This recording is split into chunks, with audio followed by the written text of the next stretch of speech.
Bonjour à tous, je voulais vous faire une petite vidéo juste discussion pour clarifier certains points, quelle était l'actualité, les axes d'amélioration principales. Donc pour ceux qui sont nouvellement abonnés sur la chaîne, je rappelle le projet. Parmi les choses qu'on peut faire pour résoudre le problème de la mort, je pense, c'est de considérer que la force des outils informatiques, mais les outils au sens large de nos civilisations actuelles, c'est la capacité de calcul. La capacité de calcul, nous en avons beaucoup, nous savons limite pas trop quoi en faire ou pas trop sur quoi la mettre, et en plus, il y a encore plus de vitesse de calcul qui arrive dans les années à venir avec notamment les ordinateurs quantiques.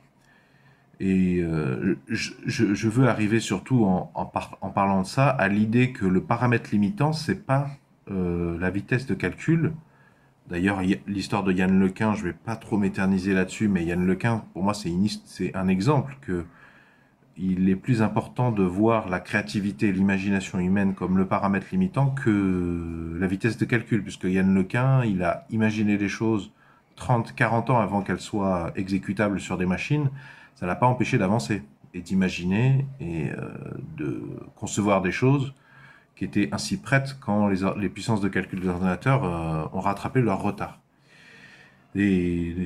Concernant le problème de la résolution de la mort, qui est un problème technique ardu a priori, mais qui c'est pas plus compliqué sur le principe de rendre immortel une Twingo que de rendre immortel un être humain. Il suffit à chaque fois de changer les organes qui deviennent défaillants de la même façon qu'on change les pièces, pour la faire simple. Hein. Et je pense que oui, la créativité, c'est plus un paramètre limitant, et donc il faut voir la planète Terre comme une boule un peu difforme sur laquelle il y a un certain nombre de cerveaux. Ces cerveaux ont un temps de réflexion limité, un temps de réflexion calme, un temps de méditation limité. Et donc, je pense que le projet de prendre tous les articles scientifiques du monde et de les traduire en toutes les langues du monde, c'est une manière de cultiver, d'ensemencer tous ces cerveaux. Le cerveau humain, alors il est certes capable de faire des calculs, hein, mais sa plus grande, enfin là où il est plus utile, c'est pour la créativité. C'est pour ça qu'on automatise de plus en plus les procédés, et c'est très bien comme ça, en général. Bon, il y a, bien sûr qu'il y a des aliénations dans l'industrie où ça donne des résultats médiocres, mais j'en reviens à ce que je disais. Là où j'en suis actuellement, je chope le PDF d'un article scientifique sur Internet. Je les prends pas tous, désolé, il y a ma machine qui tourne. Je prends que ceux qui sont gratuits. Je veux pas trop de problèmes avec les éditeurs, donc je prends des articles gratuits que les éditeurs laissent sur la page, sur leur page, et je privilégie la page des éditeurs à d'autres pages un petit peu secondaires, histoire de leur faire un peu les yeux doux. Mais il y a tout un tas d'articles scientifiques qui sont payants derrière des. Et attention, quand je dis qu'ils sont payants, je dis pas que je peux pas me les procurer, mais dans la mesure, même si je peux me les procurer par des moyens que vous connaissez officieusement, ça me sert à rien parce que moi je veux en faire une lecture audio sur les réseaux sociaux, notamment YouTube. Donc si je prends un article payant, je vais me faire taper dessus par les avocats des éditeurs. Donc j'ai un PDF. J'utilise une fonction Linux PDF extract, on s'en fout, qui aspire le texte en anglais. Et ensuite, je fais un passage, malheureusement, j'utilise un script qui éclate en texte moins gros pour pouvoir faire des copier-coller dans DeepL, et en plus dans DeepL ou dans Google Translate. Mais le problème, c'est que c'est une étape chiante, inutile dans l'absolu. Ouais, c'est manuellement, je fais des requêtes sur DeepL ou Google Translate, et puis dans le cas de DeepL, je crois que je suis obligé de ruser parce que DeepL, ils traquent et ils essaient de vendre. Donc en fait, je suis obligé de faire ça en navigation privée, refuser les cookies, tout ça, c'est chiant, c'est ridicule d'avoir autant de puissance de calcul et foutre ça derrière des paywalls, enfin, de foutre ça derrière des pages de paiement. Et alors merci à Zico2919. Alors Zico2919, il n'est pas souvent sur Science Docteur Olivier Dufour, il est sur une de mes autres chaînes, Apprendre Linux Ubuntu. Et comme axe d'amélioration, il m'a parlé d'un truc sur Linux qui s'appelle Translate Shell. C'est une fonction Donc ça me permettrait de court-circuiter DeepL et Google Translate, mais je ne sais pas encore c'est quoi ce traducteur automatique. En tout cas, c'est un traducteur automatique qui fonctionne en bash, c'est une commande bash. Donc je pourrais l'appliquer directement sur le TXT en sortie de ma commande bash PDF extract, un truc comme ça. Ça me permettrait. Donc ça, il faut que je teste. Ça serait bien que je teste Translate Shell. Merci Zico2919. Et donc je vous ai dit il y a quelques jours que j'étais passé de Zvox Pico, qui a une voix bon, qui permet d'écouter des choses, mais qui est quand même assez robotique. On est passé à comment ça s'appelle, Piper. Et en plus là, je suis allé voir donc pour le moment, je fais qu'une traduction anglais-français, lecture automatique du français. Mais le but, c'est de traduire tous les articles scientifiques dans toutes les langues vers toutes les autres. Et il n'y a pas que les articles scientifiques en anglais.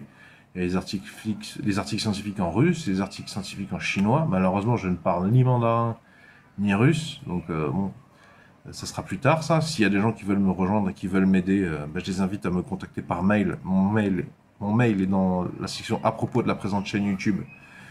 Uniquement depuis un ordinateur, pas depuis un smartphone. Je ne sais pas pourquoi, me demandez pas pourquoi. Qu'est-ce que je veux dire oui, donc Piper propose plusieurs voix. Moi, j'utilise la voix de lecture française. Donc, vous avez remarqué que j'ai republié ces derniers jours les articles que j'avais déjà publiés, dont j'avais déjà publié une lecture automatique, mais avec l'ancienne voix. Je me suis dit, bah, publier avec la nouvelle voix, comme ça, bah, les gens verront, hein, les spectateurs verront en quoi cette voix elle est mieux que la précédente. Ça parle d'elle-même, ça parle, oui.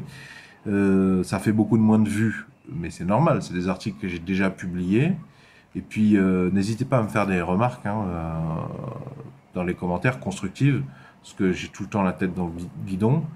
Il y a des choses que je pense, je trouve déjà très tardivement. N'hésitez pas à me faire des remarques constructives, parce que ça m'aide. Je voulais vous dire, donc, Piper, ils ont ainsi un modèle pour lire le géorgien. Et moi, une partie de ma famille est géorgienne. Et la Géorgie, bah, ça fait partie quand même des pays en développement, des pays anciennement ce qu'on appelle les pays du tiers-monde. Donc je pense qu'il y a possibilité de sauver pas mal de vies et de faire gagner pas mal de PIB, de richesse. Donc si tu veux, pour le moment, je te disais, mon script, il prend un PDF, il le transforme en TXT. Ensuite, il le transforme, pour la faire courte, en TXT d'une autre langue, le français, et ensuite en lecture automatique, un Wave. Mais je vais peut-être améliorer mon script de manière à ce qu'il traduise de l'anglais vers le français, puis de l'anglais vers le géorgien. Faut voir si Translate Shell le fait.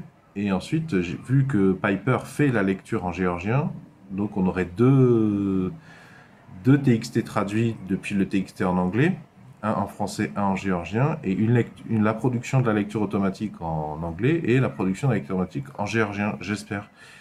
Et du coup, mais je publierai, je pense, sur une chaîne en géorgien. Je ne vais pas commencer à publier ici des épisodes en géorgien. Je pense que ça serait beaucoup trop confus. Et puis, à mon avis, vous ne parlez pas géorgien, vous. Et alors, le problème, c'est que je publie tellement de vidéos, ça serait bien d'automatiser cette partie.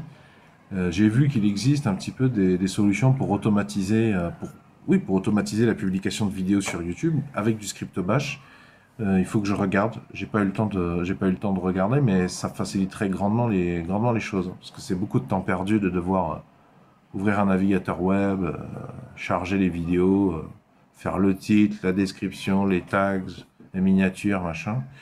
Et ça pourrait permettre de gagner beaucoup de temps, de gagner énormément de temps. Et plus je gagne de temps, bah, plus ça me permet d'en récupérer pour rajouter des langues, quoi. Voilà, j'ai certainement oublié de vous dire des trucs. Je vous les mettrai peut-être dans la description sous la vidéo. Donc allez en prendre connaissance. Voilà les axes d'amélioration auxquels je pense. Désolé de ne pas vous regarder, mais en fait, quand je regarde l'écran, j'oublie ce que je voulais vous dire, encore plus que d'habitude. Voilà les axes d'amélioration. Ah oui, il y a une autre chose que je voulais dire. J'aimerais bien me centrer sur les articles qui sont susceptibles de sauver le plus de vies. Et alors ça, je me demande, est-ce que vous connaissez un site internet qui parle des articles scientifiques les plus puissants de l'année 2022, parce qu'en 2023, on aurait du mal à le savoir. parce que je perds beaucoup de temps à aller sur Internet, récupérer des URL, récupérer des PDF. Ça aussi, j'aimerais bien l'automatiser. Est-ce que vous connaissez un site Internet sur lequel il y a bien sûr Google Scholar, mais sur Google Scholar, moi, j'y connais rien. Si vous connaissez un développeur web, un mec qui serait capable de m'expliquer ou de m'aiguiller ou de produire un code qui me permet tous les mois d'aller à un endroit et de récupérer tous les PDF des articles scientifiques publiés par des journaux à comité de lecture, d'automatiser, quoi. Parce que à terme, là je fais article par article, mais moi j'aimerais faire des fournées entières tous les mois, tu vois, de 30 articles scientifiques, voilà. Et alors je commence à ça commence à buter ma puissance de calcul d'ordinateur. J'ai un ordinateur qui est un ordinateur portable, donc vous imaginez bien que c'est pas aussi puissant qu'une vraie tour, et qu'il y a quelques années, je suis très content de cet ordinateur portable, mais je le fais tourner tous les jours, toutes les journées entières, toutes les nuits entières, et même comme ça va pas assez vite. Donc je me demande à qui je pourrais déléguer ce travail. Vous connaissez des serveurs gratuits ouais, des serveurs gratuits, parce que moi j'ai pas de moyens sur lesquels je pourrais lancer ça. Parce qu'en plus, j'ai mes exports, mes propres calculs pour mes vidéos de bricolage sur Solutions et Débrouille. Du coup, ça se chevauche beaucoup, quoi. Bon, bref. Je crois que j'ai dit ce que je voulais dire. J'espère que j'ai pas été trop long. C'était pour vous faire une petite mise à jour de du champ des possibles qui me semble le plus proche. Je prends pas d'engagement sur l'échéancier, sur les dates, parce que je suis sous l'eau, grosso modo. Eh bien, je vous souhaite une bonne journée. À bientôt et à vous lire. Ciao. Ah oui, j'ai oublié le principal truc que je voulais vous dire.